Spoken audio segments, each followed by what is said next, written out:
Hello दोस्तों, कैसे हैं आप सभी। मैं आशा करता हूं आप सभी बहुत अच्छे होंगे और अपनी तैयारी बहुत ज़बरदस्त तरीके से कर रहे होंगे। दोस्तों, मैं आपके साथ आपका अपना दोस्त मोहसिन खान सर आपके लिए मौजूद हैं और एक नए कॉन्सेप्ट को यहाँ पर लेकर आए हैं जो बहुत ही ज़बरदस्त होने वाला है। और अंत तक बने रहिए मेरे साथ वीडियो में। पिछली बार हमने आपको हिंदी और बायोलॉजी इंटर की क्लास की ये चीज़ें हमने बताई थी और आज हम आपके लिए लेकर आए हैं मोस्ट इम्पोर्टेंट सब्जेक्ट इंग्लिश। बहुत दिन से आपको इंतज़ार था, तो वो इंतज़ार अब ख़त्म हो चुका है और आज हम देखने वाले हैं कि इंग्लिश के फर्स्ट चैप्टर के कौन कौन से इम्पोर्टेंट क्वेश्चन हैं जो हमारे बोर्ड परीक्षा में अधिकतर पूछे जाते हैं। तो हम आज के लिए आपके लिए जो क्लास लेकर आए हैं वो बहुत मज़ेदार होने वाली है। अंत तक हमारे साथ वीडियो में बने रहें। मैं पानी की तरह आपके दिमाग में ये पांचों के पांचों क्वेश्चन अंदर फिट कर दूंगा, ये मेरी गारंटी है। बस आप अंत तक वीडियो में बने रहें और वीडियो को अंत तक देखें और अपना सहयोग दें। मैं गारंटी लेता हूं कि आपके दिमाग में एक एक क्वेश्चन को फंसाने की मेरी गारंटी है। तो आज देखते हैं हम फर्स्ट चैप्टर के। तो पहला जो चैप्टर है हमारा इंग्लिश का, वो है हमारा द लास्ट लेसन, ठीक है, जिसके हमारे राइटर हैं मिस्टर एम हेमल। कौन है? Mister M Hamel. तो इस चैप्टर में जो दिखाया गया है वो दोस्तों दिखाया गया है कि देश प्रेम दिखाया गया है कि मिस्टर एम हेमल किस तरीका से अपने देश से प्रेम करते थे और अपनी भाषा से कितना प्रेम था उन्हें। किसे? मिस्टर एम हेमल को। जब दूसरे देश के द्वारा आक्रमण कर दिया गया वहाँ पे, तो वहाँ के जो टीचर थे यानी कि लॉरेंस के और अल्सास के जो टीचर थे, कौन? मिस्टर एम हेमल, उन्हें स्कूल छोड़ना पड़ रहा था और उस जगह पे क्या जर्मन के जो शिक्षक थे वहाँ पे शिक्षा देने के लिए आने वाले थे। इसलिए जब जो मिस्टर एम हेमल थे उन्हें छोड़ के जाना था तो बहुत ज़्यादा सुस्त थे। कौन थे? सुस्त थे बहुत। और यहाँ पे दो कैरेक्टर उन्होंने बताए, एक तो था फ्रेंच। कौन था? फ्रेंच, ठीक है। एक बार फ्रेंच क्या स्कूल देर से पहुंचा, स्कूल को लिए लेट हो गया, तो वो बहुत डर रहा था कि पता नहीं आज तो क्या क्या हो गया होगा। लेकिन जैसे ही फ्रेंच पहुंचा तो वहाँ पे कुछ पुरसैया के सैनिक वहाँ पे क्या कर रहे थे? अभ्यास कर रहे थे। और वो जिस गली से पहुंचा उस गली में सन्नाटा था। जब वो क्लास में पहुंचा तो क्लास में भी सन्नाटा था, सब लोग बिल्कुल शांत बैठे हुए थे, ठीक है। लेकिन फ्रेंच को ये पता नहीं था कि जो आज हमारे जो सर हैं वो जहाँ से जाने वाले हैं, कौन? Mister M Hamel. और क्लास में भी बिल्कुल शांति थी और दिन बिल्कुल भी शांति नहीं रहती थी। तो इस चैप्टर में जो बताया गया है वो देश प्रेम बताया गया और भाषा किस तरीक़ा से इम्पोर्टेंट होती है, मिस्टर एम हेमल के लिए किस तरीक़ा से इम्पोर्टेंट थी वो बताई गई है इसमें। तो आज हम पहले चैप्टर को देखने वाले हैं, बहुत अच्छा होने वाला है। अगर हम बात करें तो पहला चैप्टर हमारा द लास्ट लेसन। अगर इसके राइटर की बात करें तो मिस्टर एम हेमल। कौन है? मिस्टर एम हेमल हैं। और अगर हम यहाँ की बात करें तो हर साल लगातार पूछे जाने वाले महत्वपूर्ण प्रश्न हम यहाँ आपके लिए लेकर आए हैं, जो हमारे कितने 5 मोस्ट इम्पोर्टेंट क्वेश्चन हैं। ये फंसने हैं, मैं गारंटी ले रहा हूँ कि अगर ये आप अच्छे से तैयार करके जाएंगे तो 100% आपकी बोर्ड परीक्षा में फंसने वाले हैं। आपको इधर उधर भागने की कोई भी ज़रूरत नहीं पड़ेगी दोस्तों। तो अंत तक हमारी वीडियो में बने रहें। तो पहला क्वेश्चन देखेंगे हम कि what did mister Hamel say about the French language. What did, क्या मिस्टर एम हेमल से यानी कि मिस्टर एम हेमल ने क्या कहा? अबाउट मानी बारे में, द फ्रेंच लैंग्वेज यानी कि जो फ्रेंच भाषा थी उसके बारे में मिस्टर एम हेमल ने क्या कहा। पहला क्वेश्चन है हमारा कि मिस्टर एम हेमल ने जो फ्रेंच भाषा थी उसके बारे में क्या कहा। तो क्या कहा था उन्होंने कहा था, आंसर में देखेंगे मिस्टर एम हेमल ने काल्ड मानी पुकारा, फ्रेंच भाषा को, ठीक है। द मोस्ट कहा यानी कि मिस्टर एम हेमल ने फ्रेंच भाषा को मोस्ट ब्यूटीफुल यानी कि बहुत ज़्यादा सुंदर लैंग्वेज भाषा इन द वर्ल्ड यानी कि मिस्टर एम हेमल ने फ्रेंच भाषा को विश्व की सबसे सुंदर भाषा बताया। ठीक है, विश्व की सबसे सुंदर भाषा बताया अकॉर्डिंग अनुसार टू हिम, यानी कि अकॉर्डिंग मानी अनुसार, टू हिम उनके अनुसार, उनके अनुसार, यानी कि मिस्टर एम हेमल ने फ्रेंच भाषा को विश्व की सबसे सुंदर भाषा बताया। अब देखेंगे यहाँ से कि अकॉर्डिंग टू हिम, यानी कि उनके अनुसार, इट मानी है, वाज मानी थी, द क्लियरेस्ट मानी साफ, एंड और द मोस्ट लॉजिकल लैंग्वेज, यानी कि उनके अनुसार ये बहुत स्वच्छ और कैसी तर्क संगत भाषा थी। कैसी थी? तर्क संगत, यानी कि लॉजिकल भाषा थी। किसके अनुसार? मिस्टर एम हेमल के। यानी कि मिस्टर एम हेमल ने फ्रेंच भाषा को सबसे, संसार की सबसे सुंदर भाषा बताया। क्यों बताया? क्योंकि ये स्वच्छ और कैसी तर्क संगत भाषा थी। ठीक है, यहाँ तक कंप्लीट। ही मानी वह, वांटेड मानी चाहते थे, टू पीपल मानी लोगों को, ऑफ द फ्रेंच मानी फ्रेंच के लोगों के लिए, टू वो चाहते थे कि फ्रेंच के लोग टू गार्ड रक्षा करें, इट यानी कि मिलजुल कर, देम सेल स्वयं, एंड और नेवर फॉरगेट इट और इसे कभी ना भुलाएं।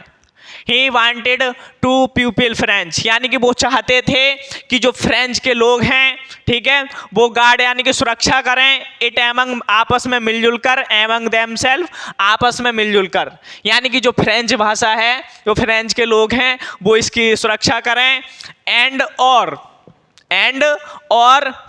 नेवर फॉरगेट इट और इसे कभी ना भुलाएं, और इसे कभी ना भुलाएं या इसे कभी ना भूलें। किसने कहा? मिस्टर एम हेमल ने। यानी कि मिस्टर एम हेमल ने जो फ्रेंच भाषा थी उसे संसार की सबसे मोस्ट ब्यूटीफुल भाषा बताया, एंड और उन्होंने कहा कि जो फ्रेंच भाषा है वो बहुत ही कैसी है? स्वच्छ है। कैसी है? स्वच्छ है।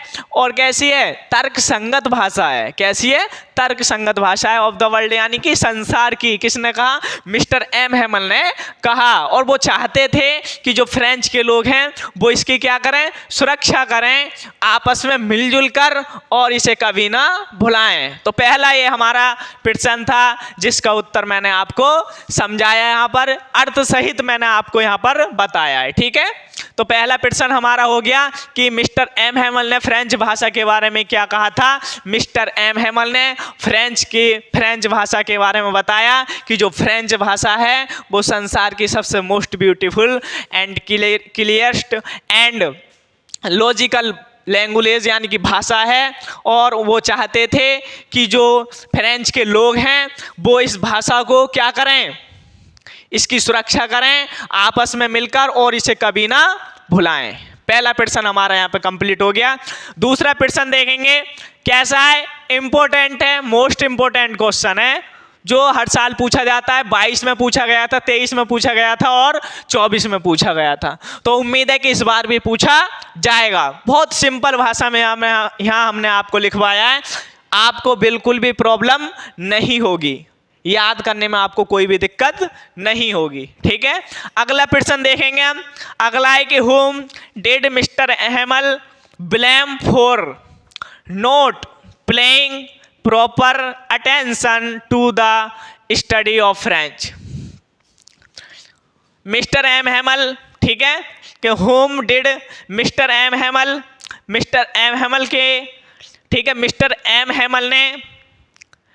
हेमल फ्रेंच के अध्ययन पर उचित ध्यान न देने के लिए किसे दोषी ठहराया था। यानी कि मिस्टर एम हेमल ने जो फ्रेंच थे उसके अध्ययन पर ध्यान न देने के लिए किसे दोषी ठहराया था। तो ये कह रहे हैं कि मिस्टर एम हेमल ने होम मानी किसे, ब्लेम मानी दोषी ठहराया, फॉर मानी के लिए, नोट मानी नहीं, प्लेइंग मानी खेलने के लिए, प्रॉपर मानी पूरे तरीका से, अटेंशन ध्यान देने के लिए, to the study of French यानी कि फ्रेंच के अध्ययन पर, यानी कि फ्रेंच के अध्ययन पर विशेष ध्यान न देने के लिए जो मिस्टर एम हेमल थे उन्होंने किसे दोषी ठहराया। देखेंगे इसमें कि ये कह रहे हैं कि मिस्टर एम हेमल ने फ्रेंच के अध्ययन पर, मिस्टर एम हेमल ने फ्रेंच के अध्ययन पर उचित ध्यान न देने के लिए किसे दोषी ठहराया।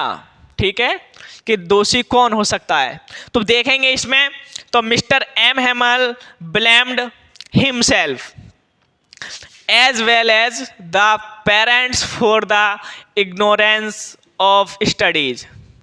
तो यहाँ देखेंगे कि मिस्टर एम हेमल ब्लेम्ड मानी दोषी ठहराया हिमसेल्फ मानी स्वयं को, यानी कि मिस्टर एम हेमल ने और ब्लेम्ड मानी ठहराया, दोषी ठहराया हिमसेल्फ मानी स्वयं को, एज वेल एज, ठीक है, मतलब और क्या कहा उन्होंने, पेरेंट्स, और साथ ही साथ एज वेल एज, और साथ ही साथ द पेरेंट्स मानी अभिभावकों के लिए भी, क्योंकि फॉर मानी के लिए, द इग्नोरेंस, क्योंकि उन्होंने क्या किया, जो फ्रेंच की भाषा थी ऑफ द स्टडीज, यानी कि जो फ्रेंच की जो अध्ययन था उसे क्या किया उन्होंने, इग्नोर कर दिया था। क्या कर दिया था, इग्नोर कर दिया था। यानी कि जो मिस्टर एम हेमल थे उन्होंने अपने आप को भी दोषी ठहराया और साथ ही साथ जो पेरेंट्स थे उन्हें भी दोषी ठहराया। क्यों नहीं, क्योंकि उन्होंने जो अध्ययन था फ्रेंच का उसे क्या कर दिया था, इग्नोर कर दिया था। क्या कर दिया था, इग्नोर कर दिया था।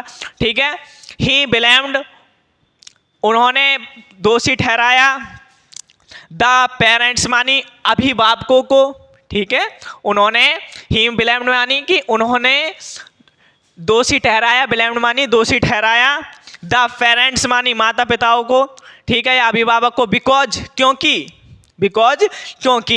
दे हैड वांटेड, क्योंकि वो चाहते थे कि देयर चिल्ड्रन, कि उनके जो बच्चे थे, टू वर्क, काम करें, ऑन द फर्म, यानी कि एक मील पर, टू अर्न, और कमाएं, सम, यानी कि थोड़े से, मनी, यानी कि पैसे, यानी कि ही मानी उन्होंने, ब्लेम्ड मानी दोषी ठहराया, द पेरेंट्स मानी अभिभावकों को, बिकॉज, क्योंकि वो चाहते थे कि हमारे जो बच्चे हैं वो खेतों पर काम करें और थोड़े से पैसे कमाएं। क्यों, क्योंकि गरीबी में वो समय बिता रहे थे, तो वो ये नहीं चाहते थे कि हमारे जो बच्चे हैं वो पढ़ें, इसलिए वो चाहते थे कि हमारे जो बच्चे हैं वो किसी फर्म पर काम करने जाएं और वहाँ से थोड़े से पैसे कमा कर लाएं। इसलिए मिस्टर एम हेमल ने उन्हें दोषी ठहराया और स्वयं को दोषी ठहराया। ठीक है, स्वयं को भी दोषी ठहराया। आगे देखेंगे कि मिस्टर एम हेमल ब्लेम्ड मानी, मिस्टर एम हेमल ने ब्लेम्ड मानी दोषी ठहराया, हिमसेल्फ मानी स्वयं को, टू एज ही, और साथ ही, ठीक है, मेड द चिल्ड्रन, ही मानी उन्होंने, मेड द चिल्ड्रन, यानी कि बच्चों को, वर्क मानी काम पर, इन द गार्डन, यानी कि भेज दिया था। कहाँ भेज दिया था उन्होंने, गार्डन में काम करने के लिए भेज दिया था। And gave them A holiday, और क्या उन्होंने उस दिन की क्या कर दी थी, छुट्टी कर दी थी। क्या कर दी थी, छुट्टी। यानी कि मिस्टर एम हेमल ने स्वयं को भी क्या दोषी ठहराया। क्यों, क्योंकि उन्होंने क्या काम करा था कि बच्चों को गार्डन में भेज दिया था और उस दिन की क्या कर दी थी, छुट्टी कर दी थी। गार्डन में क्या भेज दिया था, बच्चों के लिए गार्डन में भेज दिया था काम करने के लिए। एंड गैब, और उन्हें दे दिया था, गैब देम, उन्हें दे दिया था ए हॉलीडे, यानी कि उन्हें छुट्टी दे दी थी। क्या दे दी थी, छुट्टी दे दी थी। व्हेन, जब, he wanted to go fishing, जब वो मछली पकड़ने जाना चाहते थे। कहाँ जाना चाहते थे, मछलियों को पकड़ने जाना चाहते थे, तब मिस्टर एम हेमल ने उनकी छुट्टी कर दी थी। यानी कि वो उस समय गार्डन में काम करा रहे थे। ठीक है, तो देखेंगे फिर से एक बार अच्छे से कि एम हेमल ने फ्रेंच के अध्ययन पर उचित ध्यान न देने के लिए किसे दोषी ठहराया। तो मिस्टर एम हेमल ने, ठीक है, mister M Hamel blamed himself, उन्होंने खुद को दोषी ठहराया। साथ ही साथ एज वेल एज, साथ ही साथ द पेरेंट्स मानी अभिभावकों के लिए भी दोषी ठहराया। के लिए द इग्नोरेंस, क्यों ठहराया, क्योंकि उन्होंने जो फ्रेंच की जो अध्ययन था उसे क्या किया, इग्नोर किया था। ही ब्लेम्ड, उन्होंने ब्लेम्ड मानी दोषी ठहराया, द इग्नोर, यानी द पेरेंट्स मानी अभिभावकों को। क्यों, बिकॉज मानी क्यों, क्योंकि वो अपने बच्चों को फर्म पर काम करने के लिए भेजना चाहते थे, क्योंकि वहाँ से थोड़े से उन्हें पैसे मिल जाएं, इसलिए उन्होंने उन्हें दोषी ठहराया। मिस्टर एम हेमल ने स्वयं को, साथ ही साथ स्वयं को दोषी ठहराया। ही मेड, क्योंकि वो बच्चों से क्या गार्डन में काम कराते थे और उनकी क्या कर देते थे, छुट्टी कर देते थे, जबकि बच्चे मछलियाँ पकड़ना चाहते थे। ठीक है, तो ये हमारे 2 प्रश्न हो गए, हमारे मोस्ट इम्पोर्टेंट हैं। अच्छे से पढ़िए इन्हें और अच्छे से तैयार कीजिए, ठीक है।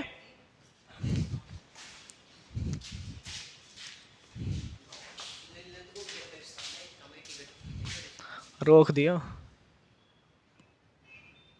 अगला प्रश्न है साथियों हमारा, हमने 2 क्वेश्चन बताए थे, इससे 2 हमारे कंप्लीट हो गए, ठीक है। अगला प्रश्न है हमारा क्वेश्चन नंबर 3, ठीक है, प्रोच के चल रहे हैं हमारे। अगला क्वेश्चन है हमारा कि व्हाट हैपेंड, ठीक है, व्हाट हैपेंड, क्या घटित हुआ, व्हाट हैपेंड, क्या घटित हुआ जब, वैन मानी जब, चर्च मानी चर्च, क्लॉक मानी घड़ी में, स्ट्रक बजे हुए थे, 12 यानी कि 12, क्या घटित हुआ जब चर्च की घड़ी में 12 बजे हुए थे। कहने का मतलब है कि उस समय क्या घटित हुआ जब चर्च की घड़ी में 12 बजे हुए थे, ठीक है, उस समय क्या घटित हुआ। क्या कह रहा है हमारा प्रश्न कि जब चर्च की घड़ी में 12 बजे हुए थे तब क्या हुआ था, क्या हुआ था, बताओ क्या हुआ था। चलो हम ही बता रहे हैं, देखो क्या हुआ था। तो क्या हुआ था कि the movement the church clock struck 12 यानी कि 12, ठीक है, यानी कि 12, द मूवमेंट उस पल, द चर्च यानी कि चर्च की क्लॉक मानी घड़ी में, स्ट्रक मानी बजे हुए थे, 12 यानी कि 12, उस पल जो चर्च की घड़ी थी उसमें कितने बजे हुए थे, 12 बजे हुए थे। कितने बजे हुए थे, 12, ठीक है, कितने बजे हुए थे, 12। The moment the church clock struck 12, उस समय, उस पल, ठीक है, चर्च की घड़ी में कितने बजे हुए थे, 12 बजे हुए थे दोस्तों। कितने बजे हुए थे, 12। द प्रूसियन आर्मी, प्रूसिया के जो सैनिक थे, प्रूसियन आर्मी यानी कि प्रूसिया के जो सैनिक थे, कैम मानी आए हुए थे, टू टेक ओवर, और उन्होंने चारों तरफ क्या कर लिया था, अपना कब्जा कर लिया था। जब चर्च की घड़ी में 12 बजे हुए थे उस समय पुर्सिया के जो सैनिक थे उन्होंने चारों तरफ टेक ओवर, कब्जा कर लिया था, ठीक है। जब चर्च की घड़ी में 12 बजे हुए थे तब पुर्सिया के जो सैनिक थे उन्होंने चारों ओर क्या कर लिया था, कब्जा कर लिया था, ठीक है। Mister M Hemal stood up, खड़े हुए थे, मिस्टर एम हेमल खड़े हुए थे, एंड और, ठीक है, एंड और वांटेड मानी चाहते थे, क्या करते थे, वांटेड मानी चाहते थे। मिस्टर एम हेमल उस समय कक्षा में खड़े हुए थे और वो चाहते थे, क्या चाहते थे, बताओ क्या चाहते थे, वो चाहते थे टू टेल यानी कि बताना, क्या चाहते थे, बताना, समथिंग कुछ, समथिंग कुछ, बट लेकिन हिज वॉइस, उनकी जो आवाज थी, किसकी, मिस्टर एम हेमल की। मिस्टर एम हेमल कहाँ खड़े हुए थे, कक्षा में खड़े हुए थे, कहाँ खड़े हुए थे, कक्षा में खड़े हुए थे और वो कुछ बताना चाहते थे, ठीक है। तो उनकी जो आवाज है, बाज मानी थी चौक, रुक गई, क्या हुआ, रुक गई। जब चर्च की घड़ी में 12 बजे हुए थे, पुर्सिया के सैनिक चारों तरफ, यानी कि उन्होंने चारों तरफ कब्जा कर लिया था, उस समय मिस्टर एम हेमल क्लास में खड़े हुए थे और वो कुछ बताने का प्रयास कर रहे थे, तभी उनकी आवाज रुक गई, क्या हुआ, रुक गई, ठीक है। आगे देखेंगे कि ही गैथर्ड, ही मानी उन्होंने किसने, मिस्टर एम हेमल ने, किसने, मिस्टर एम हेमल ने, ही गैथर्ड, उन्होंने, गैथर्ड मानी इकट्ठे की, हेज मानी अपनी, स्ट्रेंथ मानी शक्ति, क्या की, शक्ति इकट्ठी की उन्होंने, एकदम काफी ताकत लेकर आए वो अपने शरीर के अंदर, एंड और रोट मानी लिख दिया, ऑन द पर बोर्ड यानी कि ब्लैक बोर्ड पर उन्होंने अपनी पूरी शक्ति इकट्ठी की। इकट्ठी कहीं चली गई थी, अरे नहीं, उनके शरीर में ही थी, उन्होंने पूरी ताकत लगाकर ब्लैक बोर्ड पर लिख दिया, एज लार्ज एज, पूरी ताकत के साथ उन्होंने ब्लैक बोर्ड पर लिख दिया ही कुड वाइव ला फ्रांस। उन्होंने लिख दिया फ्रांस जिंदाबाद या फ्रांस की जय हो। ठीक है, बड़े बड़े अक्षरों में उन्होंने लिख दिया।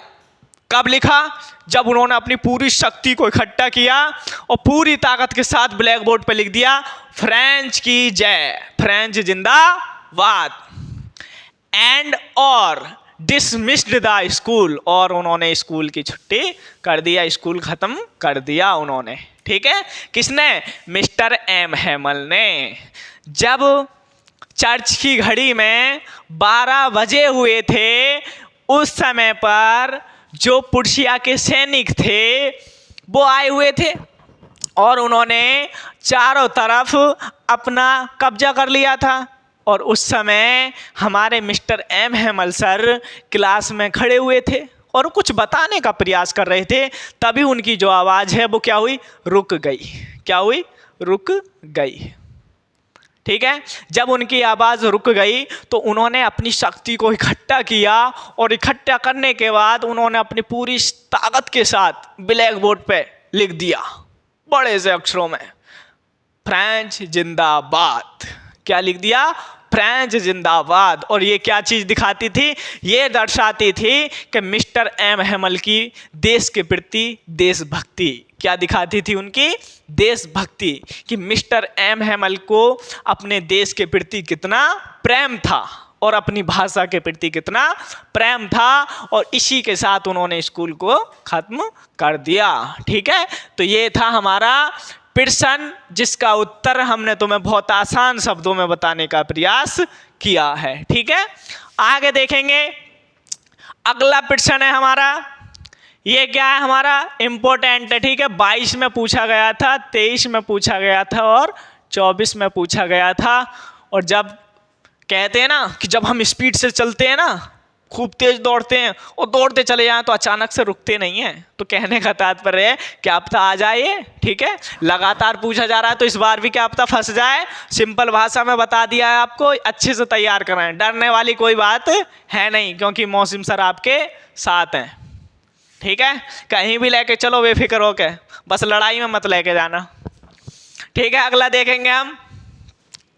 अगला प्रश्न है हमारा कि what had been put up on the bulletin board. ठीक है, व्हाट मानी क्या? Had been put on the bulletin board, यानी कि सूचना पट पर क्या सूचना लगाई गई थी? क्या सूचना लगाई गई थी? ठीक है, ऑन द बुलेटिन बोर्ड यानी कि बुलेटिन बोर्ड पर। पुट मानी क्या सूचना लगाई गई थी? बुलेटिन बोर्ड यानी कि जो बुलेटिन बोर्ड था, जो सूचना पट था, उस पर क्या सूचना लगाई गई थी? ठीक है, तो क्या सूचना लगाई गई थी दोस्तों? बताइए क्या लगाई गई थी? हमको ना पतो सज्जी, तुम ही बता दो। हैं, चलो हम ही बता रहे हैं। ठीक है ना, कुछ बच्चे कहते हैं ना सज्जी हमको कछ ना पतो, तुम ही बता दो, तो हम ही बता रहे हैं। ठीक है, क्या लगाई गई थी वहां पर? तो देखते हैं। तो ये कह रहे हैं कि सूचना पट पर क्या सूचना लगाई गई थी। ठीक है, तो क्या सूचना लगाई गई थी देखते हैं। तो उस पर सूचना लगाई गई थी कि एन ऑर्डर, एक ऑर्डर के अनुसार, डेट मानी कि हैड कम फ्रॉम बर्लिन, जो कहाँ से आया था? एक ऑर्डर था, एक ऑर्डर जो कि हैड कम फ्रॉम, आया हुआ था। ठीक है, बर्लिन, कहाँ से? बर्लिन से। कहाँ से आया था? बर्लिन से आया हुआ था। हैड बीन पुट, लिखा गया था ऑन द बुलेटिन बोर्ड, यानी कि सूचना पट पर लिखा गया था। एक ऑर्डर था जो कहाँ से आया था? बर्लिन से आया था। वही कहाँ था? सूचना पट पर लिखा हुआ था। एक ऑर्डर जो बर्लिन से आया था वो ही सूचना पट पर लिखा हुआ था। ठीक है, सूचना पट एक होता है जिस पर सूचना लिखी जाती है। ठीक है, तो एक ऑर्डर था जो सूचना पट पर लिखाया गया था। ऑर्डर, द ऑर्डर यानी कि आदेश, बाद मानी था, डेट मानी कि फ्रॉम द नेक्स्ट डे, कि अगले दिन। वो ऑर्डर था कि अगले दिन। ठीक है, क्या था वो? कि अगले दिन ओनली यानी कि केवल, जर्मन मानी जर्मन, और वुड बी टॉट, पढ़ाया जाएगा। किसके बारे में? जर्मन के बारे में पढ़ाया जाएगा। वो जो सूचना थी वो ये सूचना थी कि अगले दिन जो आदेश था उसमें लिखा हुआ था कि अगला दिन जो आएगा वो उसमें क्या है, ओनली टॉट, पढ़ाया जाएगा किसके बारे में? जर्मन के बारे में। इन द स्कूल, स्कूल में, ठीक है, ऑफ अल्सास एंड लॉरेन, यानी कि लॉरेन और अल्सास के स्कूल में अगले दिन से केवल किसके बारे में? किसके बारे में? जर्मन के बारे में पढ़ाया जाएगा। वो सूचना ये थी कि अब जो पढ़ाया जाएगा अगले दिन से वो जर्मन के बारे में पढ़ाया जाएगा, अल्सास और लॉरेन के बारे में नहीं पढ़ाया जाएगा। ठीक है। द न्यू टीचर, नए अध्यापक फॉर जर्मन, कहाँ के आएंगे? जर्मन के आएंगे। वुड ज्वाइन, वो इस स्कूल को ज्वाइन करेंगे। ठीक है। स्कूल मानी स्कूल को, फ्रॉम द फॉलोइंग डे, आने वाले दिन में, कि तुम्हारे जो नए अध्यापक हैं वो आएंगे। द न्यू टीचर यानी कि जो नए अध्यापक हैं वो आएंगे। फॉर जर्मन, कहाँ के हैं वो? जर्मन के। वुड ज्वाइन यानी कि जुड़ेंगे, तुम्हारे स्कूल को ज्वाइन करेंगे, यानी कि अगले दिन, अगले दिन। यानी कि अब इसका पूरे का देखेंगे कि सूचना पट पर एक सूचना लगाई गई थी जो कि कहाँ से आई थी? जर्मन से आई थी। कहाँ से आई थी? जर्मन से, बर्लिन। कहाँ से आई थी? बर्लिन से आई थी। और वो कहाँ लगाई गई थी? सूचना पट पर लगाई गई थी। उसमें लिखा गया था कि अब से अल्सास और लॉरेन के बारे में नहीं पढ़ाया जाएगा, आज से सिर्फ किसके? जर्मन के बारे में पढ़ाया जाएगा। और जो तुम्हारे टीचर हैं वो पुराने टीचर वो जाएंगे और नए टीचर अगले दिन से तुम्हारे स्कूल को ज्वाइन करेंगे। ठीक है। ये थे हमारे 2 प्रश्न। अगला प्रश्न है हमारा साथियों, ठीक है, अगला प्रश्न है हमारा कि व्हाट डिड हैमल, व्हाट मानी क्या, व्हाट डिड मानी क्या, ठीक है। एम हैमल ने राइट लिखा ऑन द ब्लैक बोर्ड, यानी कि श्याम पट पर, श्याम पट पर, ठीक है। यानी कि एम हैमल ने श्याम पट पर क्या लिखा? क्या कर? With piece of chalk, piece यानी कि टुकड़े के, ऑफ मानी के, चाक मानी चौक के, कि उन्होंने चौक के टुकड़े के साथ, चाक के टुकड़े के साथ श्याम पट पर क्या लिखा? किसने? मिस्टर एम हैमल ने। किसकी बात चल रही है? मिस्टर एम हैमल और उनके देश की बात चल रही है यहाँ पर, ठीक है। जो वेरी वेरी इंपॉर्टेंट क्वेश्चन हम आपको बता रहे हैं, भूलना नहीं है, ठीक है। जो बात हमारी चल रही है उसे भूलना नहीं है बिल्कुल। मैं आपको, आपके दिमाग में इन बातों को बहुत अच्छे से उतारने का प्रयास कर रहा हूँ, ठीक है। तो हमारा प्रश्न हो गया कि मिस्टर एम हैमल ने चाक के टुकड़े से श्याम पट पर क्या लिखा, ठीक है। तो देखेंगे इसका उत्तर। Mister M Hamel faced the blackboard, जो मिस्टर एम हैमल थे, ठीक है, फेस्ड मानी सामने, चेहरा लेकर, चेहरा लेकर, जैसे मैं खड़ा हूं बिल्कुल कैमरे के सामने चेहरा लेकर, उसी प्रकार जो मिस्टर एम हैमल थे वो श्याम पट के सामने अपने चेहरे को लेकर खड़े हुए थे। क्या लेकर? चेहरे को लेकर खड़े हुए थे, ठीक है। एंड मानी और रॉड मानी लिखा, उन्होंने लिखा द फ्रेज, एक वाक्यांश। क्या लिखा उन्होंने? एक वाक्यांश लिखा। वाइव ला फ्रांस, फ्रांस जिंदाबाद, यानी कि वो अपने चेहरे को ब्लैक बोर्ड की तरफ करे हुए खड़े थे और उन्होंने चाक के टुकड़े से बड़े बड़े शब्दों में लिखा फ्रांस जिंदाबाद। एज बिग एज, यानी कि बड़े के साथ, खूब बड़े शब्दों में, ठीक है। ही कुड, उन्होंने जितने वो लिख सकते थे उन्होंने लिखा, जितने बड़े शब्दों में वो लिख सकते थे उन्होंने लिखा। किसने? मिस्टर एम हैमल ने, ठीक है, वो ब्लैक बोर्ड के सामने खड़े हुए थे जिस तरीका से मैं खड़ा हुआ हूँ, ठीक है, और उन्होंने अपने चाक के टुकड़े से बड़े शब्दों में लिखा फ्रांस जिंदाबाद या फ्रांस की जय, ठीक है, बड़े से बड़े शब्दों में लिखा जितना वो लिख सकते थे। सही है। आगे देखेंगे दीज वर्ड इन शब्दों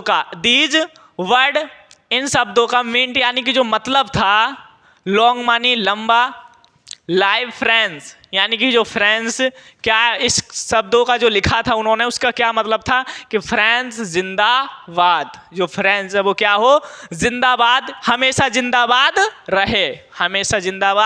रहे। एंड और शॉर्ट मानी दर्शाता है हैमल्स मानी मिस्टर एम हैमल के, जो इन्होंने लिखा कि फ्रांस जिंदाबाद था, जिंदाबाद है और जिंदाबाद रहेगा। ठीक है, तो ये क्या दर्शाता है, शॉर्ट यानी कि दर्शाता क्या है, तो वो दर्शाता है मिस्टर एम हैमल के स्ट्रॉन्ग, शक्तिशाली लव यानी कि प्रेम को, किसे, प्रेम को, फॉर हिज कंट्री, अपने देश के प्रति दर्शाता है। यानी कि जो उन्होंने लिखा था कि फ्रांस जिंदाबाद, वो इनके देश के प्रति इनके प्रेम को दर्शाता है। एंड और हिज डीप यानी कि उनकी गहरी पेट्रोजियम यानी कि उनकी देशभक्ति को दर्शाता है। क्या दर्शाता है, उनकी अपने देश के प्रति गहरे प्रेम को दर्शाता है।